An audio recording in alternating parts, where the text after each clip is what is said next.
নমস্কার দর্শক বন্ধুগণ, ভালো আছেন আশা করি।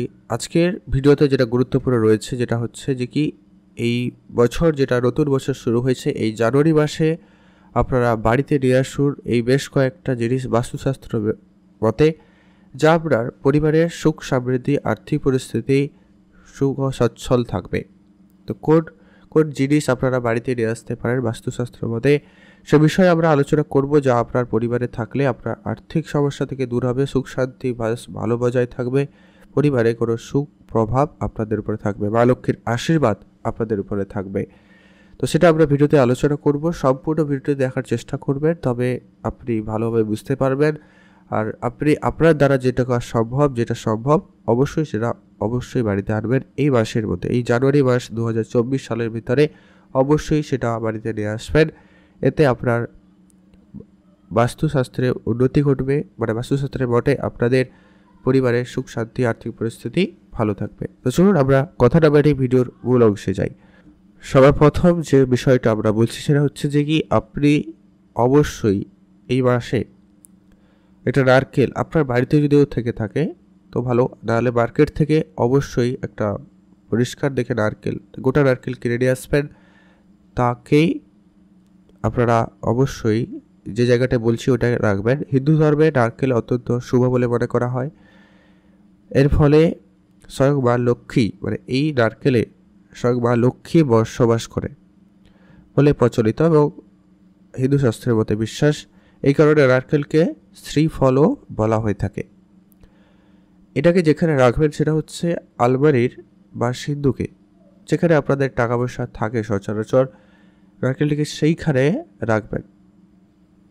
মানে কেমন নিশ্চয়ই বুঝতে পারছেন, যেরকম পুজোর ক্ষেত্রে ব্যবহার করা হয়ে থাকে। নারকেলটাকে পুরোটা ছাড়িয়ে ফেলা হবে না, কিছুটা থাকবে সামনের অংশ। ওইভাবে রেখে আপনি যে জায়গাটা টাকা রাখেন, আপনার যদি আলমারি হয় তো আলমারিতে রাখুন, সিন্ধুক হলে সিন্ধুকে রাখুন, যেখানে রাখেন টাকা পয়সা সেইখানে রেখে দিন। টাকা পয়সার অভাব কিন্তু আপনার দেখা যাবে না। মা লক্ষ্মীর কৃপা আশীর্বাদ আপনাদের উপরে অবশ্যই সর্বদা থাকবে। দ্বিতীয় যে জিনিসটা অবশ্যই আপনারা নিয়ে আসতে পারেন বা নিয়ে আসবেন সেটা হচ্ছে গোমূত্রী চক্র। বছরে এই প্রথম মাসে বাড়িতে গোমূত্রী চক্র নিয়ে আসতে পারেন, যেটা হচ্ছে 11টি গোমূত্রী চক্র একটি লাল অথবা হলুদ কাপড়ে মুড়ে আপনি যে জায়গায় টাকা রাখেন, সেটা আলমারি হতে পারে, সিন্ধুক হতে পারে, যে জায়গাটায় রাখেন সেই জায়গাটায় রেখে দেবেন। ধর্মীয় বিশ্বাস এবং শাস্ত্রমতে, যেটা বাস্তুশাস্ত্রমতে অনুসরণ করা হয়ে থাকে, যে বাড়িতে গোমূত্রী চক্র থাকে সে বাড়িতে সবসময় মা লক্ষ্মীর আশীর্বাদ এবং কৃপা দৃষ্টি সবসময় থাকে। তো অবশ্যই আপনারা যদি পারেন এই মাসে গোমূত্রী চক্র 11টি কিনে লাল বা হলুদ রঙের কাপড়ে জড়িয়ে সেটাকে রেখে দেবেন আলমারিতে। এরপরে যেটা গুরুত্বপূর্ণ, আপনারা এসে অনেকের দোকানে বা বাড়িতে লক্ষ্য করেছেন বা লক্ষ্য করে থাকবেন, সেটাতে আপনি না এনে থাকেন বাড়িতে, অবশ্যই সেটা এনে ফেলবেন, যা আপনার জন্য খুবই লাভদায়ক। বাস্তুশাস্ত্রের মধ্যে বলা হয়ে থাকে যে আমাদের জীবনে সুখ এবং সমৃদ্ধির উপর বড় প্রভাব বিস্তার করে ওই ধাতুর কচ্ছপ। বুঝতে পেরেছেন কি বিষয়টা বলছি? কচ্ছপ, যেখানে অনেকে দেখবেন ক্রিস্টাল ইউজ করে থাকেন, রেখে থাকেন, সেটা কিন্তু আপনারা যদি পারেন ধাতুর কচ্ছপ বাড়িতে নিয়ে আসবেন। এতে বাড়িতে থাকলে আর্থিক উন্নতি বেশ ভালো হয়। বিশেষ করে যারা ব্যবসা করে তাদের জন্য ধাতুর কচ্ছপ বিশেষ উপযোগী। অনেকে দেখবেন আঙুলেই পরিধান করে থাকেন কচ্ছপের আংটি, তো সেই আংটি যদি পারেন আপনি অবশ্যই কিনে নিয়ে আসবেন। নতুন বছরে এই নতুন প্রথম মাসেই নিজের বাড়ি বা অফিসে এটি ধাতুর কচ্ছপ স্থাপন করুন, যার ফলে আপনার আর্থিক পরিস্থিতির পথ হবে একদম ক্লিয়ার, সমস্ত বাধা কেটে যাবে এবং মা লক্ষ্মীর আশীর্বাদ অর্থলাভ অবশ্যই আপনার জীবনে ঘটবে। তো এটা অবশ্যই বাস্তুশাস্ত্রের বলতে বলা হয়ে থাকে কচ্ছপটা খুবই গুরুত্বপূর্ণ। তাই অবশ্যই আপনি যদি না কিনে থাকেন বা না থেকে থাকে, অবশ্যই সেটা এই মাসের মধ্যে কিনে নিয়ে এসে রাখবেন আপনার কাজের জায়গা বা ব্যবসা স্থানে। অবশ্যই আপনার ব্যবসা উন্নতি হওয়ার সম্ভাবনা বেশি থাকবে বা অবশ্যই উন্নতি ঘটবে। পরবর্তী যে বিশেষ জিনিসটার কথা বলছি সেটা আপনাদের অনেকের ঘরে রয়েছে, বা অনেকের ঘরে যাদের ঘরে নেই অবশ্যই সেটাকে নিয়ে আসবেন এবং সঠিক জায়গায় সেটাকে রাখার চেষ্টা করুন। বাস্তুশাস্ত্রের মতে বলা হয়েছে ময়ূরের পালক, বাস্তুশাস্ত্র অনুসারে ময়ূরের পালক হলো অত্যন্ত শুভ। ময়ূরের পালককে বাড়িতে যদি রাখেন সব নেগেটিভ এনার্জি সরে যায় বলে মনে করা হয়। বছরের প্রথম দিন থেকে আপনি বাড়িতে একটি ময়ূরের পালক নিয়ে আসতে পারেন। বিশেষ করে যদি প্রথম দিন না পারেন অন্তত এই মাসের মধ্যে অবশ্যই সেটা কিনে নিয়ে আসুন। এতে আপনার পুরো সারা বছর আপনার কোনো অশুভ শক্তি আপনার বাড়িতে প্রবেশ করবে না। পারিবারিক শান্তি বজায় থাকবে।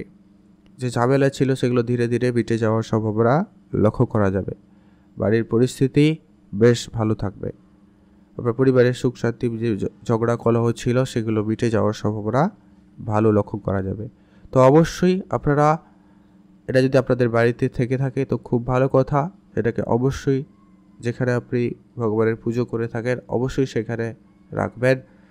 আর যারা রাখেননি এখনও বা যারা জানেন না বিষয়টা অবশ্যই আপনারা নিয়ে আসবেন বাড়িতে, একটা অন্তত হলেও রাখুন। এতে আপনার পারিবারিক সুখ শান্তি বেশ ভালো বজায় থাকবে। এখন আমরা জেনে নেব সেই পরবর্তী যে জিনিসটা অবশ্যই বাড়িতে নিয়ে আসবেন সেটা হচ্ছে দক্ষিণাবর্তী শঙ্খ। নতুন বছরে প্রথম মাসেই বাড়িতে এই দক্ষিণাবর্তী শঙ্খ নিয়ে আসতে পারবেন। পুজোর স্থানে দক্ষিণাবর্তী শঙ্খ স্থাপন করুন, সেটা অত্যন্ত শুভ বলে মনে করা হয় বাস্তুশাস্ত্র মতে। এর ফলে তুষ্ট হন মা লক্ষ্মী এবং বাড়ির সদস্যদের কখনো আর্থিক সংকটের মুখে পড়তে হয় না। তো অবশ্যই আপনি এটা নিয়ে আসবেন এবং আপনি যেখানে পূজা অর্চনা করে থাকেন সেই জায়গাটায় স্থাপন করবেন। এতে মা লক্ষ্মীর আশীর্বাদ কৃপা দৃষ্টি আপনাদের উপরে সর্বদা সারা বছরই থাকবে। তো অবশ্যই এইটাকে ফলো করার চেষ্টা করবেন। এটা যদি আপনারা না কিনে থাকেন অবশ্যই কিনে নিয়ে আসবেন। এতে অবশ্যই আপনার আর্থিক পরিস্থিতি মিটে যাওয়ার সম্ভাবনা ভালো থাকবে, ব্যবসায় উন্নতি লক্ষ্য করা যেতে পারে। পরবর্তী যেটা হচ্ছে সবথেকে গুরুত্বপূর্ণ, আপনারা হয়তো কিছু কিছু জায়গায় দেখেছেন, সব জায়গায় কিন্তু এটা দেখেন না বা দেখবেন না। তো অবশ্যই যেটা বলছি এটা কিন্তু আপনি কিছু আনুন না আনুন অবশ্যই এটা আনবেন। এতে আপনার জন্য খুবই জরুরি হবে এবং আপনার পরিবারের ব্যবসা ক্ষেত্রে জন্য বেশ শুভ একটা জিনিস, যেটা হচ্ছে তামার সূর্য। এই বছরের শুরুতে বা এই প্রথম দিনে বা প্রথমের সময় থেকে কিনে আনুন তামার এই সূর্য। তামার তৈরি সূর্য বাড়িতে রাখা অত্যন্ত শুভ বলে মনে করা হয়। এর ফলে প্রচুর অর্থ উন্নতি হওয়ার সম্ভাবনা থাকে। বাস্তুশাস্ত্র অনুসারে মনে করা হয় বাড়িতে তামার সূর্য থাকলে জীবনের পথ সবসময় বাধা কেটে যায়। যে সমস্ত বাধা ছিল সেগুলোও সরে যাবে এবং আপনার পরিবারের সদস্যদের সমস্ত কাজে সাফল্য লাভের সম্ভাবনা থাকবে। উন্নতি ঘটার সম্ভাবনা বেশি করে লক্ষ্য করা যাবে। যে কোনো কাজে খুব তাড়াতাড়ি করে পজিটিভিটি লক্ষ্য করা যাবে। আপনি একটা পজিটিভ রেজাল্ট পেয়ে যেতে পারেন। আপনাদের ভাগ্য আপনাদের সহায়তা থাকবে। মা লক্ষ্মীর আশীর্বাদ, সূর্যদেবের আশীর্বাদ আপনাদের উপরে সর্বদা থাকবে, যার জন্য আপনার সারাটা বছর বা সবসময় সুখে ভরপুর থাকার সম্ভাবনা থাকবে। তো এই ছিল বেশ কয়েকটা জিনিস। অবশ্যই আপনারা এগুলো যদি সবগুলো পারেন তো খুব ভালো, না হলে কিছু জিনিস অন্তত অবশ্যই কিনে নিয়ে আসবেন যা আপনার পারিবারিক পরিস্থিতিকে অবশ্যই সুখ শান্তি আর্থিক পরিস্থিতির দিক দিয়ে উন্নতি করাবে। এটা খেয়াল রেখে চলুন। এবারে একটা কথা এখানে আবারও যেটা বলার সেটা হচ্ছে কি, আনলেই যে উন্নতি ঘটে যাচ্ছে এমনটা কিন্তু ঘটবে না, কেননা আপনার বাস্তু পরিস্থিতি কেমন রয়েছে সেগুলো কিছুটা দেখতে হবে। অবশ্যই নিয়ে আসুন কিছু না কিছু পরিবর্তন, কিছু না কিছু পজিটিভ তো অবশ্যই পাবেন। এটা কিন্তু আপনারা মেনে চলতে পারেন। আর বাদবাকি যদি খুব বেশি সমস্যা থাকে অবশ্যই কোনোভাবে সেটাকে বিচার করার চেষ্টা করবেন। তো আপনাদের অসংখ্য ধন্যবাদ ভিডিওটি সম্পূর্ণ দেখার জন্য।